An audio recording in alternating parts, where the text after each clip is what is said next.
before we start. If you have questions, please use the chat function to communicate with us during the presentation.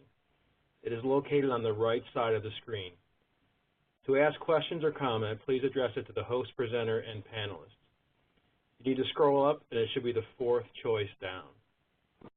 Also, at any time during the presentation, if you change your screen options using features at the bottom left of the screen, you can go back by touching on the retractable tab at the top center of the screen and pressing in the far left side of the bar on return.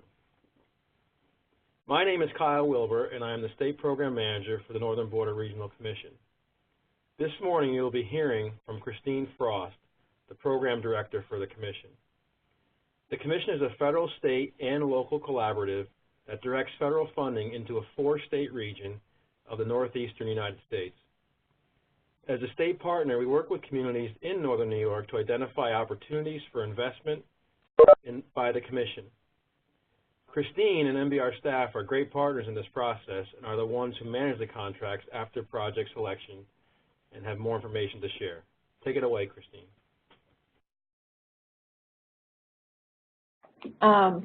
So welcome. I'm sure that people have projects in mind, and as I go through this, feel free to leave a note. I will either, if it is pertinent to what I'm currently speaking about, I'll answer it right away. If not, I will just hold it to the end and answer questions at the end of it. And I'll read the questions so that you can hear those as well, and we'll have plenty of time at the end of this presentation to do that as well.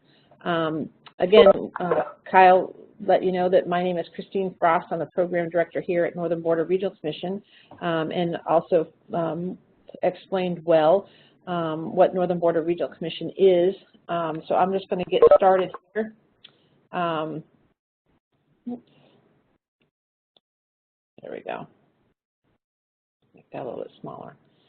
So before we actually go through the process of applying and some of the specifics about the application, we wanted to kind of just give people an overview of the sort of background of NBRC and how funds can be used and the purpose of funds.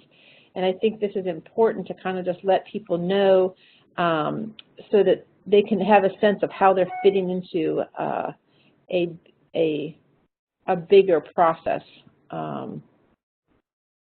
Just trying to get this set up here so that it makes a little bit more sense to people. So back, I would say in the 1990s, there was a lot of discussion about the region of the Northern Forest area, which is the northern counties of New York, Vermont, New Hampshire, and Maine, and what they all had in common. And as there was some changes being made on the landscape with the forest industry specifically, and watching some of those communities decline, given that the various businesses were moving out, and there was a lot of issues with the economies of these rural areas that they all had in common.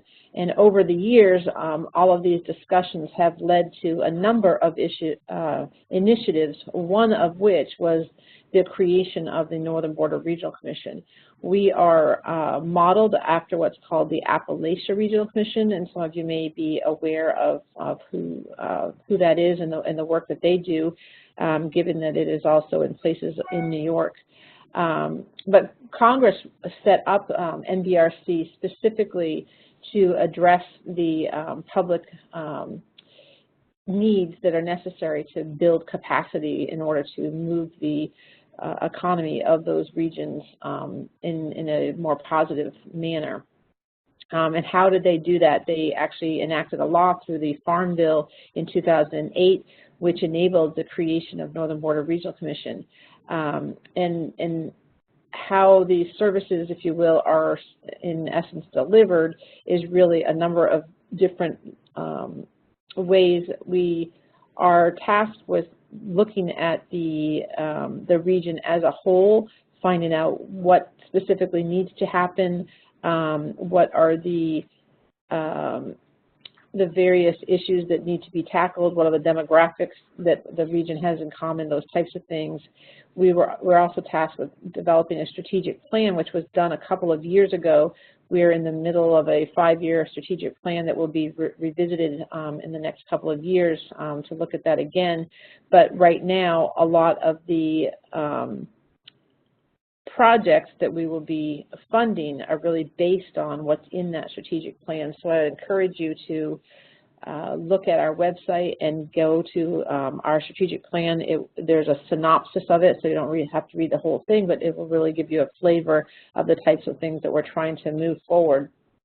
And then the part that most people are here to listen to is the economic and infrastructure development grants, which were established. So the vast majority of all funding that comes through NBRC is given out in grants, specifically to a number of things that are listed in our enabling legislation, such as infrastructure for telecommunications, public works projects, transportation, and additionally to look at the region's efforts in job development, training, workforce development types of things, but also the promotion of resources and conservation areas and tourism and recreation, which is really a large part of the economic sector in all of these areas. And so that's really where Congress was coming from as far as how they were envisioning this whole thing rolling out. And so if you look at, I'm really having a hard time with the scale here. Let's see if I can move this to, that might make a little bit more sense for people. There we go. So how we look at all of these projects is how they're feeding back into that bigger regional effort that we have. And so we do that through a lot of local projects and smaller projects that feed into the strategic plan that we have outlined. And so we just kind of took this whole thing in reverse and said, okay, what is it that you're doing? What is your organization doing to aid in those efforts? And so it's as you go through and look at what your project is, it's really important that you understand what your work plan is and how that work plan is meeting the overall intention of the federal legislation. So how does that work plan align with the strategic plan of NBRC, and then what are the actual project purposes in the end? So when you're looking at your work plan for your actual project, when you would be submitting progress reports, you're going to actually report out on that particular work plan. And in essence, that's how you're sort of being judged, is like we said we're going to do X, Y, and Z, and here's where we are in the process. That's a little bit separate than looking at the overall impact or purpose of the project in the big picture. So you've got your work plan that you're going to outline in your application with the actual tasks that you're doing, and that's how you would report out. But then the bigger purpose, like perhaps there's a sewer extension that's being put in order to enable private investment that's actually going to bring in X amount of jobs. Well, that larger purpose is really what we will be tracking over the long term, over a number of years, to see how these investments actually were able to move us towards what we're looking at as our strategic plan. Which is really off. I apologize for these slides. I don't know what you all are seeing, but mine are kind of cut off. So sorry about that. I thought we had this all organized, but I'm just going to get into the actual grant application itself this year. We have approximately probably somewhere between $12 and $13 million that will be going out, divided by the 4 states, and for projects. The maximum award will be $500,000 for infrastructure projects, and those specifically are outlined in the publications that we have available on our website as physical infrastructure for roads, water, sewer, telecommunications, and all other projects are a $250,000 maximum award. So those would be things like technical assistance and job training, those types of things.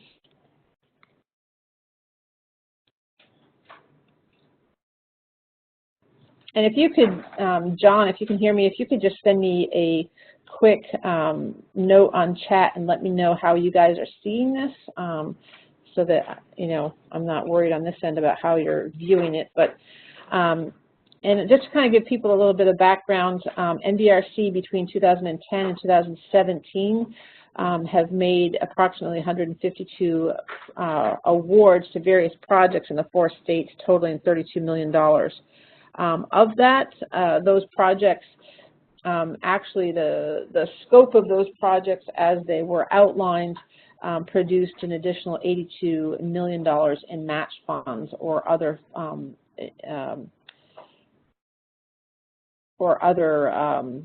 commitments to those projects.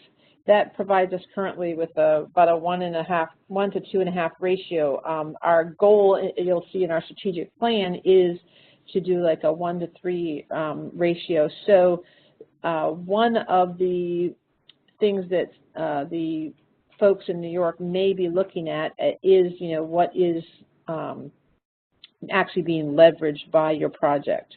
And so it'll be important for you to look at the scoring criteria within New York and see how they are viewing that.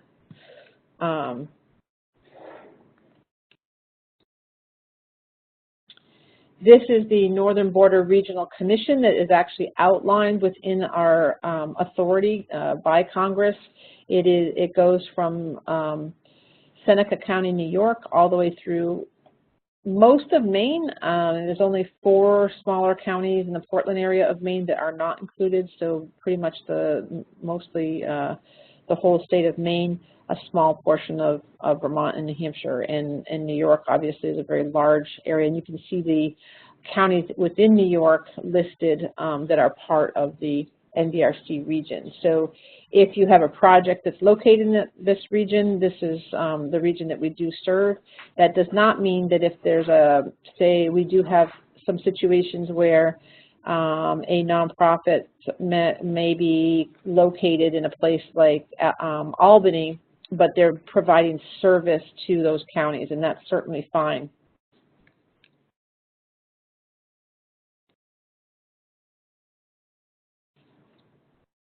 And John, I have somebody who's not able to actually hear the presentation, and I don't know if that's something that you can assist him with.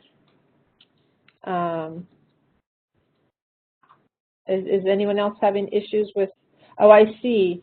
Actually, everybody else, I have 2 folks that for some reason don't look like they're connected to the audio. And I would suggest that perhaps you go back and either do it through your call into the phone line that was available to you, and we'll get you set up. So when it comes to actually applying for funds, who is eligible and who is not, it's pretty typical of most federal programs. Any state government, local communities, those types of things that are set up as government entities. Any political subdivisions that are created through your legislation, planning commissions, that type of thing, Native American tribes, and nonprofits. And the nonprofits is really something that is specifically called out as a 501c. It does not matter if it's a C4, C3, C6, whatever, as long as it's a federally established nonprofit. And those entities that are not eligible are your basically everything else that is a for-profit or something that, I know there's lots of new types of businesses that fall under, some of these new sort of quasi profit, nonprofit types of things, but none of those are eligible according to our legislation. It has to be a 501c. Also, if you are a past recipient, then any project that you have received funding for in the past to be 75% complete as of the end of July in order to be awarded any additional funds for other projects. There's also a federal ceiling, and I'm sorry if that's not showing up, but it is important to note that if you are receiving other federal dollars, that the total amount of federal dollars for the entire project cannot exceed 80%. So if you have a project, perhaps you're doing a water sewer project and it's $1 million project and you're receiving $500,000 from EDA, the maximum award that you could receive from NBRC would be $300,000 because that $200,000 has to come from non-federal sources. And I've been told that John is addressing the couple of people that can't hear, so hopefully he's able to help you guys. What are eligible uses? As is outlined in our authorizing legislation, it's pretty broad. Anything that's going to lead to economic incentives or promote private investment are projects that we really would look towards. And those we do now actually fund some studies and planning. It is just important to note that those first 3 items that are listed there, transportation infrastructure, telecommunications, and basic public infrastructure, are specifically defined in our guidance, and we are required under our enabling legislation that 40% of all the funds that we grant out each year need to be within those 3 categories, and then the remainder of funds can be used for other things. And what are not eligible uses, we really have to be careful about how we're structuring various partnerships. It's really important that people do collaborate, but if you have somebody that is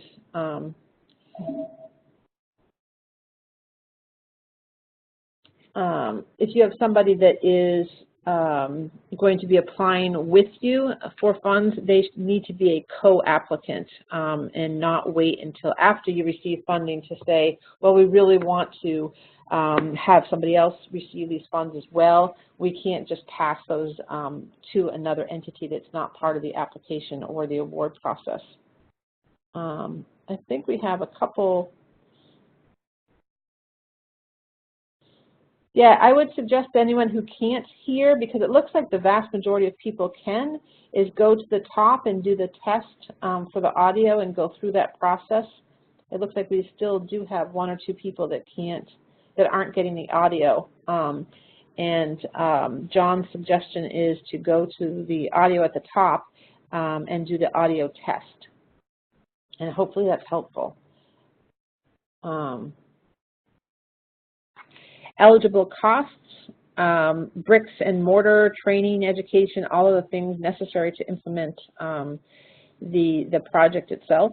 And then the typical things for any sort of public dollars, we don't want to be using them for, ancillary types of entertainment and that kind of thing. So that's pretty basic stuff. And then also it is worth saying the appraisal costs of land. Often we participate in the purchase of property in order to redevelop a space or create incubator space or that types of things. The presumption is that there is an understanding of what those costs are going to be already, so we do not pay for the appraisal cost. And anybody who's interested in any sort of purchase of equipment or property or anything really should have a conversation about how that might be structured going forward, because the timing of that is always really important. So the eligibility criteria, all of New York, which unfortunately you cannot see on this, but every county within New York is an 80-20 match ratio. So the minimum amount of match that's going to be required for any project within the state of New York is going to be 20%. So obviously you guys can do the math. If you have a $100,000 project, then 80,000 of that is the maximum award that can come from NBRC. And again, you're dealing with that federal cap as well. And these change every year. I think that's important for people to know that every year these will get reanalyzed based on demographic data and those types of things. So make sure that you're not looking at past information, or if you're just getting ready to apply and maybe you're thinking that next year is a better timing for you to come in for an application next year, don't presume that these are the same for next year. So multi-state and multi-county applications, they are definitely encouraged. If you're looking at doing any sort of projects that are for technical assistance purposes or that type of thing that are looking at a number of different counties, the match is determined by averaging all of those counties. So but again, in New York, you're all, it's all a 20% match, so it's not going to really make any difference. But if you were to do a multi-state application with, say you're on the border of Lake Champlain and you're doing a project with the state of Vermont, then you would average whatever the match is for those particular counties. And it's really important that if you were to do a multi-state or multi-county application, that you're letting us know all the counties that you will be working in. There's always a lot of questions about what match is and what can be used for match. I think that we're probably one of the most flexible as far as what we can actually look to for in order to provide that match. A lot of projects that we see in New York are municipal projects dealing with actual infrastructure, more so than in a couple of the other states. And oftentimes people are really interested in using municipal force accounts, which is perfectly acceptable to do, and it's a really good use of your municipal dollars without actually having to pay out those funds. And you would simply make sure that we were aware of whatever your indirect cost rate is, and then document the use of those personnel who might be, maybe somebody actually is out with equipment on the ground, and all of those mobilization costs, everything would be accounted for, and you could use that as your match. Volunteer time, we provide an overview of that in the grant materials, and I believe the rate right now nationally is about $23.10 or something. You can use volunteer time. Again, the important thing to remember when you're looking at volunteer time is that, was that task or that thing that they're actually volunteering for a necessary component of the application to begin with. So it's not really acceptable to have a project and have a scope and say, oh, and all this on the side, there's some folks who are going to volunteer. Well, if that wasn't a necessary component that you would have had to otherwise provide funds to hire someone to do, then it really shouldn't be counted as part of your project scope. So just kind of keep that in mind when you're looking at what volunteer time you could use. Indirect cost rates, if you're not familiar with that, it probably doesn't apply. But if you do have an indirect cost rate that you're not including as someone's time in your project, then you can count that as your match. In-kind, land and easements and all of those things. And it's just important to say with sometimes there's projects where a piece of property is going to be donated to the property, and so the appraised value of that could be used as the match. What's important always with any sort of land transfers or anything is that those land transfers do not happen prior to receiving your grant award, and also a notice to proceed by NBRC. So if you already have the land in hand, owned by the person who's going to be the applicant, then we cannot use that as match because you already have it, and so it doesn't make any sense for us to be using that as something that we're stating that you're being able to leverage with these funds because you've already obtained that. So if anyone has any questions about match, please just jot them down because that's always a place that we tend to get questions about. So what has changed since last year? There's really not a lot. We did have the new distress criteria, but the only place that made any changes was in Vermont and New Hampshire. Maine and New York's criteria, as you saw on the map, remained the same at the 20%. The scoring metric, which we'll get into in a little bit, I will show you where we're at with that and what that looks like. I have to actually check with Kyle. I believe that New York made some tweaks on how they were actually going to score their applications. So it's really important that you look at that. And again, on our website, it's very obvious. I actually give a specific link just to the scoring metrics so that you have that available.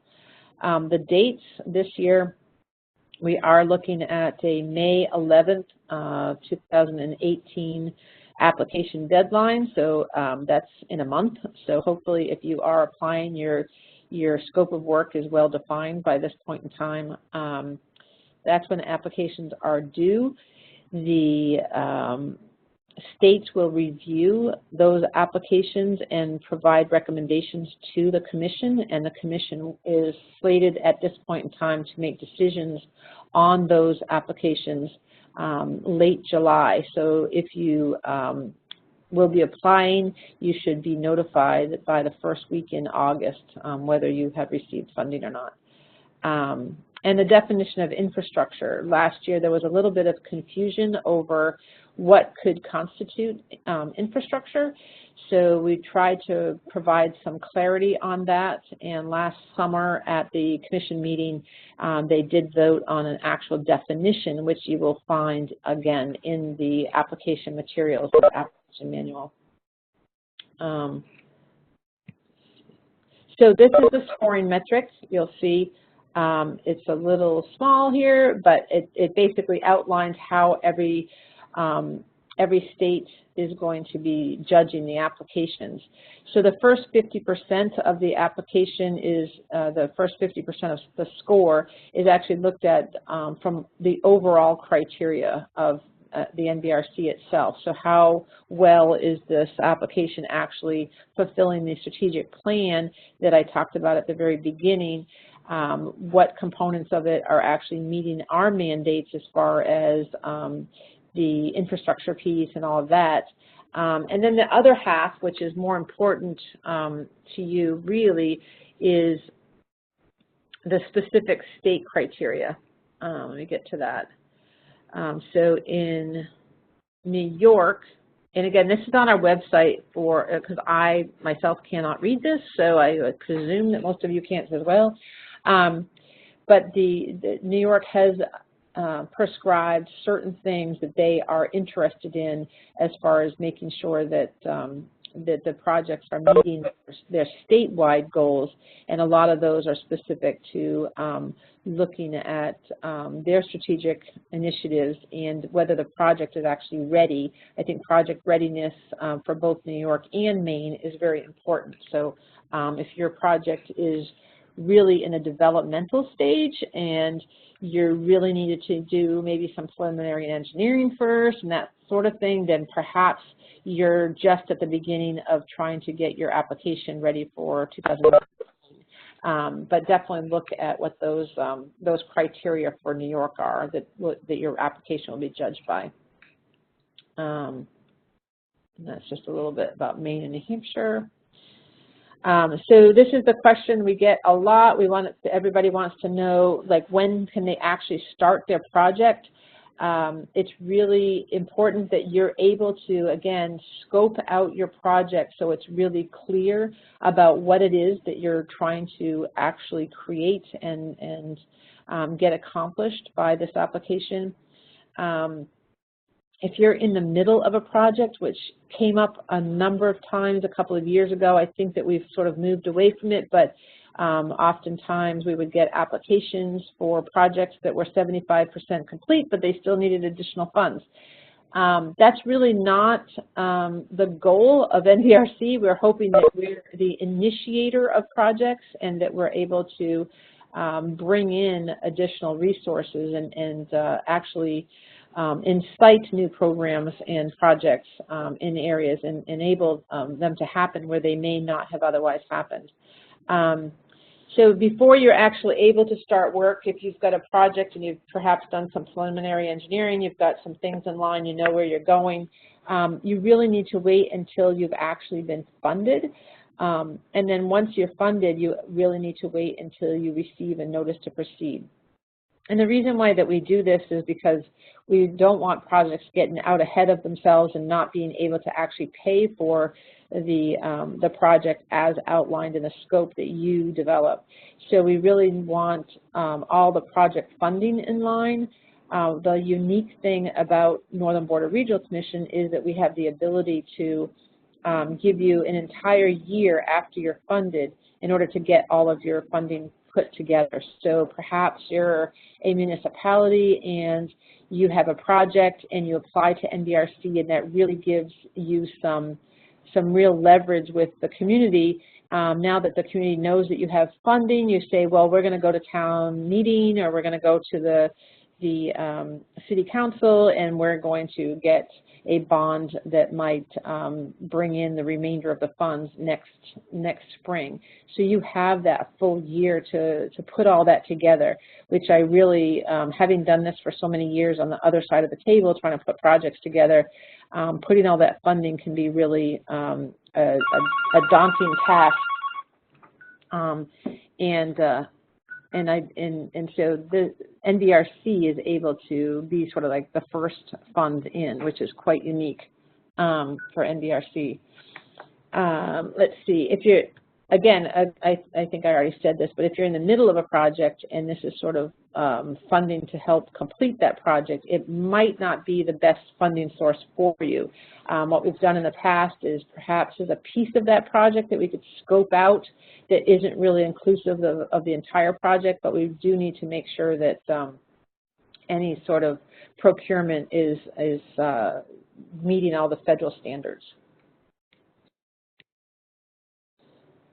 So again, let's just get back to project readiness, which I know is an issue for New York and Maine alike, which is interesting. You guys have a lot of commonality.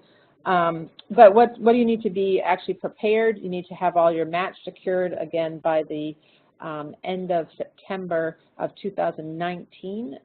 So if you do not think that you can actually put all the funding together for a program or a project within that year's time frame, that again, maybe you need some more due diligence in order to proceed with an actual application for NBRC. You must be an eligible entity, and if you're looking at collaborating with other entities, they also must be an eligible entity.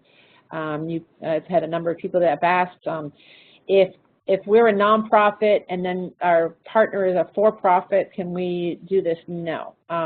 Anybody who's going to receive these funds needs to be an eligible entity. Do you have a clear scope of work? I think this is the biggest thing going forward, is that you're able to articulate from point A to point Z, like what you're actually doing and what you're getting accomplished in the program. Do you have a budget that's actually something that is more than an idea? If you're doing a physical infrastructure project, you really probably want to have some preliminary engineering behind you to show some actual numbers. If you're doing job training or that sort of thing, actually go out and do some due diligence about what the costs of that are going to be, so that when you have a budget at the beginning of your application process,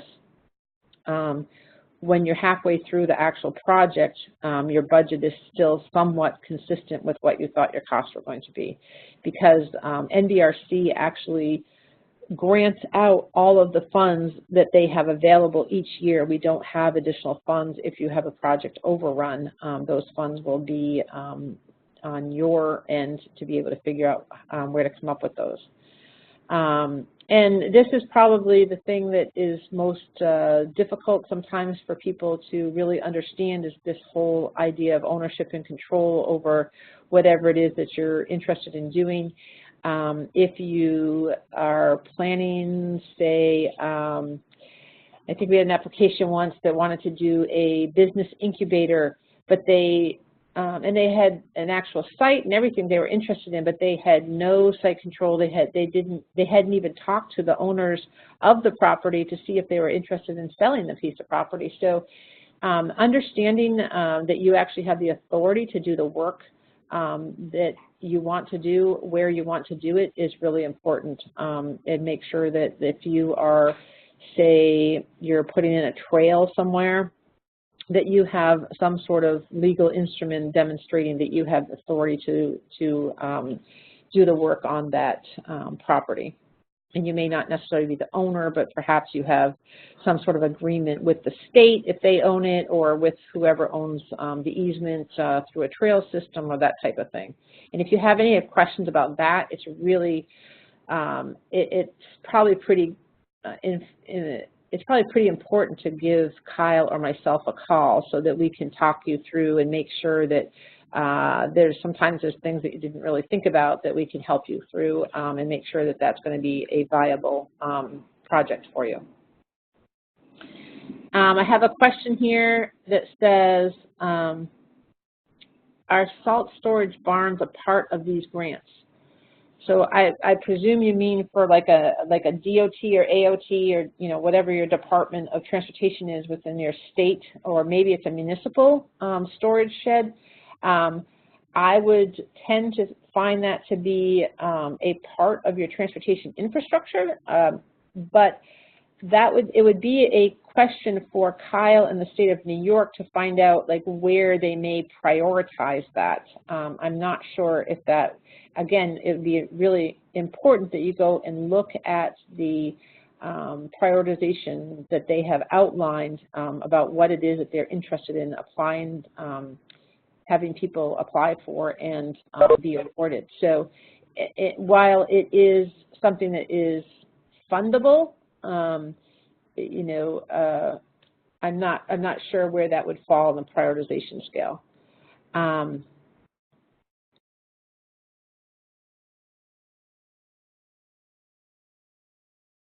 Okay, I just want to make sure there wasn't any other questions there. Oh, so there we have it. Any questions? So if you have any questions, we're about 40 minutes into this, and if anyone has any questions, if you want to send those via the chat, I certainly can answer those. That tends to be where people get the most information, because conversation is really helpful to kind of go back and forth and see how your project might be going forward. Christine, this is Kyle. Yes. Hey, thanks. This was very helpful. Just a couple pieces from our end. For questions and project development, we are going to be in Lake Placid next Wednesday and Thursday at the local government day that's hosted by the Adirondack Association of Towns and Villages, I think, at the Crown Plaza. And we have some meeting times open 1 to 4 both Wednesday and Thursday afternoon. So if folks are going to be attending that and want to talk about projects, we will be there, and we'd be happy to register you. As far as the municipal, the salt facility for municipality or town or village or county, that's really not going to score that well under our criteria. I mean, MBRC is an economic development program, and it's really in its basic sense. So we're going to prioritize projects that create or sustain jobs or offer new opportunities for economic development in most cases. Yeah, yeah. Thank you, Kyle. So also, I think what we're attempting to record this, and we'll see if we can at least pull some pieces out of it and put it on the web later, so you can look for that. And I'm not seeing any other questions. If anyone wants to share what their project is or give Kyle or myself a call, feel free to do that. I think we've touched on all sort of the big issues.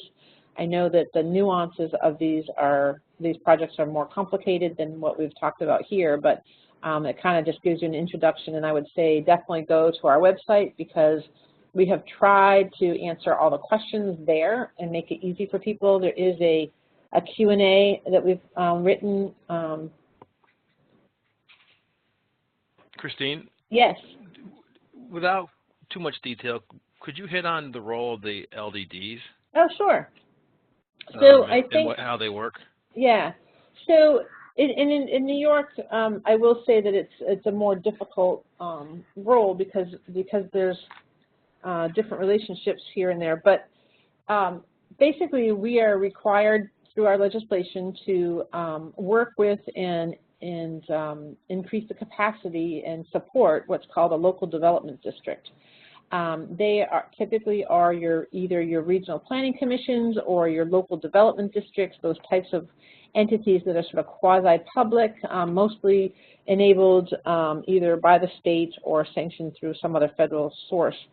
In New York, they are the economic development districts, and that's how it's defined within our legislation as well, that they are either the economic development district or another entity that plays that type of role. So in New York, they are the economic development districts, and then in the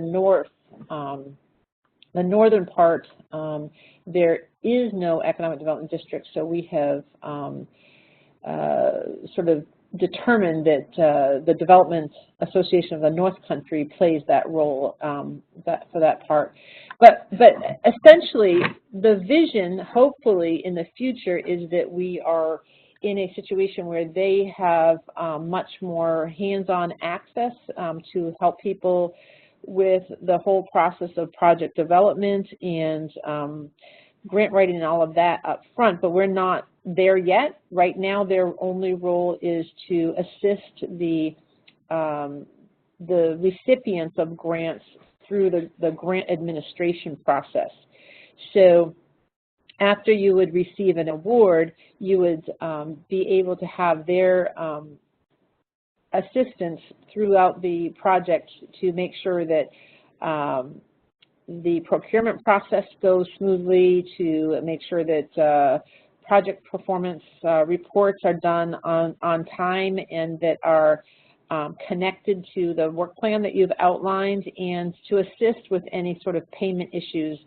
There's this lovely little form called a 270 that is required, and what we actually need to submit in order to receive payments, and so they will help with that as well. We will be having a training this summer. I'm looking at July or August that we'll be having the LDDs come to, that will be specifically around some of these project development issues, especially with the land ownership and procurement and those types of things. So our goal is to really help increase the capacity of these organizations to sort of extend our ability to provide service. And we are fully understanding that a lot of this is a work in progress, so we hope that people work with us and are patient with all of that. And if there are communications that are lost, please call me, and I'll try to make sure that I'm connecting people. And we have a question here that says, our previous applications, projects that were not successful in receiving funds given any priority. They are not, to my knowledge, in any of the states. It's basically, if you were not funded in the past, you're sort of starting all over and are looked at in the group that you're currently applying for funds for. We also have a question that says, we have an abandoned industrial park that requires redevelopment. Is redevelopment allowed? Well, absolutely. But this is one of those things where there's lots of more questions to ask than there is information to give. So who owns the industrial park? Who's actually doing the development? Is the applicant, it's important that the applicant is the owner, or has some, again, back to the site control issue, like if they're not the owner, do they have some sort of legal agreement saying that they can do these improvements or the redevelopment? And we'll get back to, the original intent at the beginning of this presentation when we talked about, the Congress's idea of what this was supposed to actually do and the issues that it was supposed to be resolved. Is there an end goal for the redevelopment of that? I think when most people are in this business, there's a presumption that, well, obviously there's an end goal, but that needs to be articulated in your application, that we actually anticipate, X amount of businesses being able to move in here. We've actually had conversations with potential, businesses that could increase the amount of private investment for the region, or potentially, have job creation and all that. It says, can we buy state park? I don't know. I might have to ask more questions. Oh, can we buy said park? Okay, so this is a purchase question again. Yes, you can use funds to purchase property, be that real property or the actual structures themselves. You can do that. I would highly recommend that if you do not have a P&S, that you're having those conversations prior to actually putting in an award. However, on that P&S, I would have that you have a year to actually get to closing. That there's some sort of agreement that you have maybe right of first refusal or whatever towards that property, because you're not going to actually be able to go to closing and take ownership of that property until you receive the notice to proceed from Northern Border Regional Commission. So, yeah, again, those ownership and the purchasing of things, there's a lot of timing issues, and so those are things that people just need to be really clear about how they're moving through that process. But most of those things are all really great projects. We have Clarkson University as a partner to help in this project, and the owner, oh, okay, I think that was just to me. Any other questions from people? Christine, it's Kyle, just again, yeah.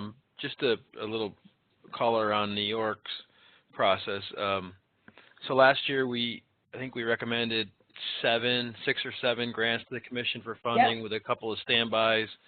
That was out of about 40 applications. Yep.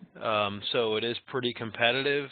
And the great thing about NBRC is it's so broad in its scope of the type of projects it can fund, but that's sort of also not always good, because they all stand on their own, and having to understand the local, regional, state impacts. We just recommend that applicants try to be as clear as possible on what the return is for the project and how important it is to the community, how well it's supported by the region. Again, because infrastructure projects are scored against healthcare projects, which are scored against tourism projects. So oftentimes the harder the infrastructure, the easier it is to show the return. So, be as direct as possible. Also, someone was asking if the presentation is available. This presentation is already on our website, and you're welcome to it. You can send it, do whatever you want with it. Of course, a lot of it is just sort of prompts to the actual conversation that takes place. So, if it's of value, great, use it. If not, give us a call. And again, if there is not clarity in how we are providing information, we really would love to hear that, because we can change things pretty darn quickly. We're an extremely small organization, so we can make changes or answer questions as we go, so that everybody is getting the same information. So anything else you can think of, Kyle? It's been great to be able to actually talk to somebody. No, thanks for getting through any of the technical hiccups. It's fun when somebody's in New Hampshire dealing with folks in New York. So thanks for taking the time. No, thank you. That's good. So again, I'll just throw this out there. The phone number here is 603-369-3001. You can get my contact information, Kyle's contact information, everything, again, is on the nbrc.gov website. And I guess I'll call it. And just if folks are interested in meetings next week, the number to reach a scheduler for that would be 518-473-3355. 518-473-3355. Great. Well, thank you, Kyle, and thanks, John, for putting this all together.